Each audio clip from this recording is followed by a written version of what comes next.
Okay, there's a couple of things we can do. First, I'm going to turn off my snaps by hitting S on the keyboard. Uh, well, let's just get to it. S to not run into a third part.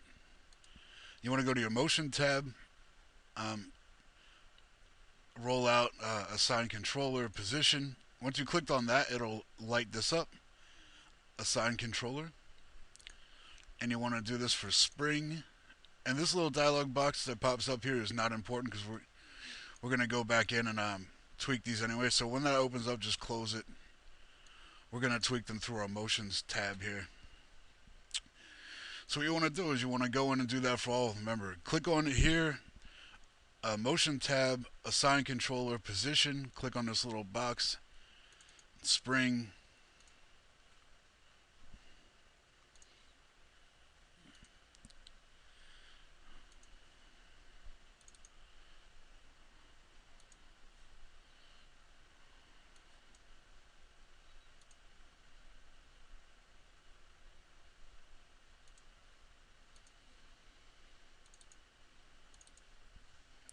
and do this for all of them except for the root of them.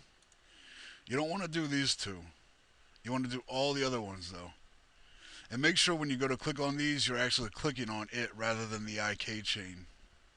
So I'm going to pause the video for a second just real quick and rig mine up. Alright, so now we have all of them that have their little settings to them.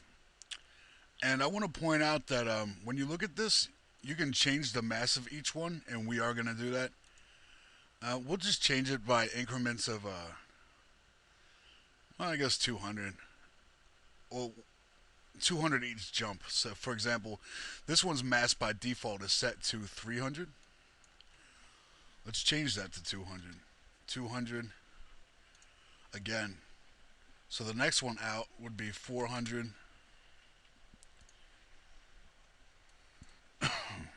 600, or not 700, 800 for this, and so on. So go up by 200 points each time you move to another helper.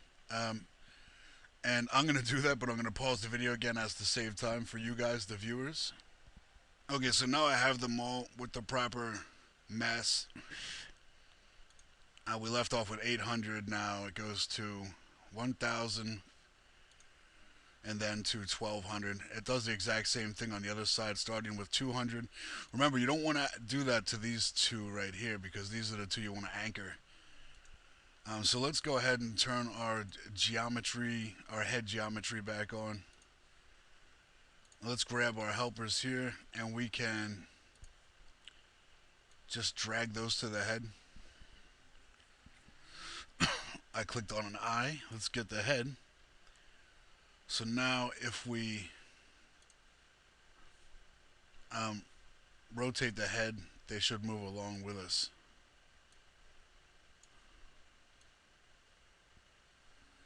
And they do. One thing that's important to point out is that I made the weight overly dramatic on purpose just to give you guys the effect better. Um, you wouldn't really do that, and it wouldn't really be realistic to do something like that.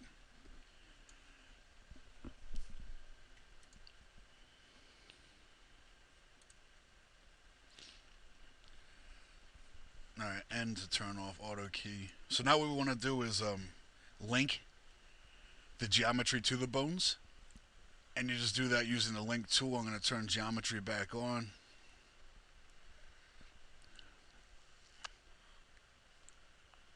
Actually, let me...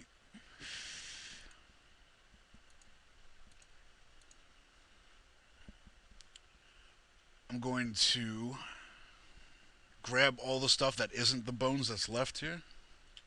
Hitting H on my keyboard. Typing B-O-N-E. Hitting enter. That selects the bones. Hold down control and hit I to select the inverse. And let's move all that stuff to a layer called hidden. Let's hide that. Now we'll turn our geometry back on and we will link. it's easy to link. You just click and drag to the bone.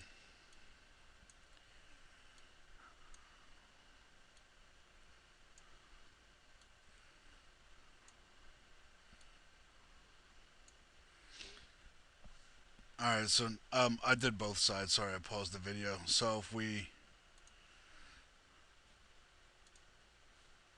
we hide our bones now and we rotate our head again,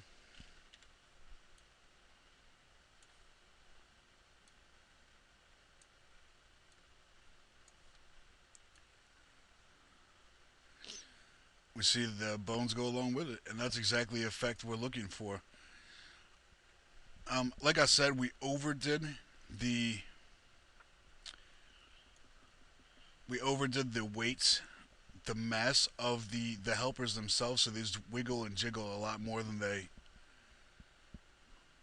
they would. Unless that's the effect you're going for. But that's basically what this tutorial is about. Do that. We hold it for a second, almost a second, and then we would. Oop,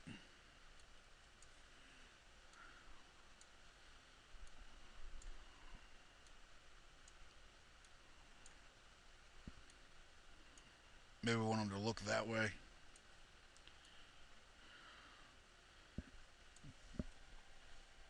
I was going to try to avoid a part 3, but I want to show you something else that's really fun with something like this. Um,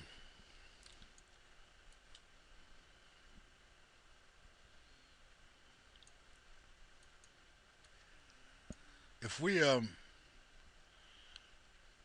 there's more stuff you could do with this. I mean, there's all kinds of things. Max again is endless. I mean, if you just go into your list and look at these different things and just maybe on day one you deal with the audio rotation, or I mean, like, you could just go ahead and play with any of this stuff. It's just the matter of fact of tinkering around. So again, what we can do, like, say you wanted to add let's add the wind modifier to this. You can do that with something like this. It's really awesome. So if we take go to our space warps, wind.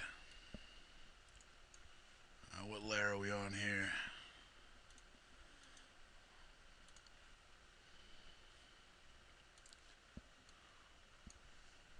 We're at 8 minutes.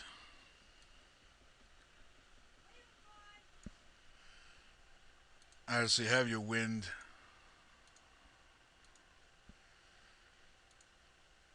And we can make these recognize the wind by forces. You just click add and click on wind. And right away you see that it adjusted for the wind. Alright, I'm going to pause and link them all up. Alright, now we got them all linked up. Let's, and you can see by looking at this little piece here that the wind is influencing and working.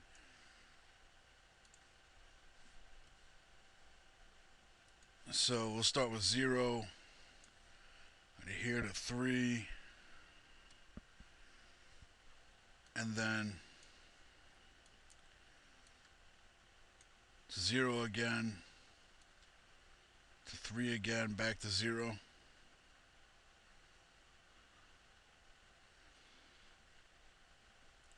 You can do this as like an effect, like it's